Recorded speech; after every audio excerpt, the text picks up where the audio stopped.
Bon, Monsieur Tolin, bonjour. Merci de nous recevoir sur votre site de Bagnolet pour nous entretenir sur votre rapport d'orientation qui sera présenté au Congrès à Lille le 14 avril prochain. Il est intitulé « 10 mesures pour installer et sauver des paysans ». Pourquoi 10 mesures? C'est un petit peu un thème biblique qui rappelle les 10 commandements. Ça veut dire qu'aujourd'hui, la politique actuelle met carrément en péril les paysans? Oui, la politique menée est une politique dévastatrice. Je pense que les paysans vivent ça tous les jours. Si depuis quelques mois, la question des suicides, par exemple, tient une place assez grande dans les questions agricoles, c'est parce qu'elle correspond à une réalité. Et aujourd'hui, je prends cet aspect-là parce qu'il me paraît symptomatique. Le suicide en agriculture est premièrement sous-estimé et les causes ne sont pas suffisamment piochées. Aujourd'hui, le discours ministériel en particulier est un discours qui est anxiogène. Le ministre dit de façon très confortable, tout ce qui va bien maintenant, c'est grâce à moi.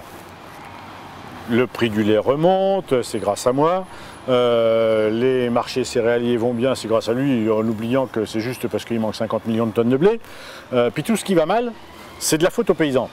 Ils ne sont pas assez organisés, ils ne sont pas assez contractualisés, ils ne sont pas assez modernisés, ils ne sont pas assez structurés. Donc, ils sont responsables de tous leurs maux. C'est ce que le ministre est en train d'expliquer régulièrement aux paysans. Moi, je trouve ce discours insupportable. Et donc, sauver et installer des paysans, oui, effectivement, aujourd'hui, c'est pour ça que l'on a accès le congrès sur ces thèmes-là. Alors, pourquoi 10 mesures? Est-ce que vous pouvez nous en donner quelques indications sur ces 10 mesures? Alors, 10 mesures qu'on a regroupées en différents chapitres, hein. Donc, il y a des mesures qui sont dans le domaine de l'accès au foncier, de l'installation, des mesures qui sont dans le domaine des prix, de l'organisation des marchés, des contrats, et puis d'autres mesures qui sont sur la valorisation, la promotion d'autres modes de production, d'une autre agriculture qui est aujourd'hui indispensable pour maintenir des paysans dans nos territoires, pour maintenir une spécificité de la production agricole française. Et donc pour ça, on doit bien effectivement tourner le dos au modèle qui est un modèle anxiogène, je le rappelle, qui est un modèle inefficace d'un point de vue économique pour les paysans et qui est un modèle qui aujourd'hui concentre sur des petites surfaces un nombre de personnes et une production de plus en plus grande. Donc c'est plutôt des fondements? Fondement, oui, enfin, le chiffre 10, il y a eu...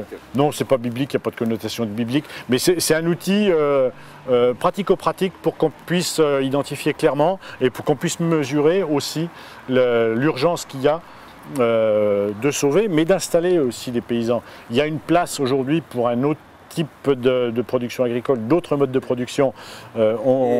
Et les idées que vous allez défendre de ce rapport s'inscrivent dans une orientation européenne par votre organisation européenne reliée à Bruxelles. Je veux dire, il y a une certaine cohérence pour défendre votre projet avec ce qui est défendu à Bruxelles et se rapporter jusqu'au Parlement européen. Je pense qu'aujourd'hui, plus personne ne peut affirmer qu'il y a de la place pour une politique agricole qui ne soit que nationale.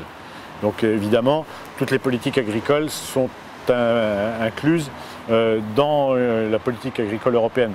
La politique agricole commune, bien sûr, la politique agricole commune, ce n'est pas qu'une question budgétaire. Trop souvent, on réduit la PAC à une question budgétaire. La PAC n'est qu'un outil. Les orientations que nous développons au niveau français, au niveau Confédération paysanne, sont reprises, sont fédérées au niveau européen dans une organisation qui s'appelle le CVC, qui elle aussi est un interlocuteur maintenant avec le nouveau mode de décision des politiques agricoles avec la codécision avec le Parlement. Très bien. Bon, Monsieur Tolin, merci de l'interview que nous avez accordée. Rendez-vous le 14 avril à Lille pour assister à l'animation de la nouvelle équipe de Confédération paysanne et pour donner les nouvelles orientations de votre syndicat pour 2 ans. Avec plaisir.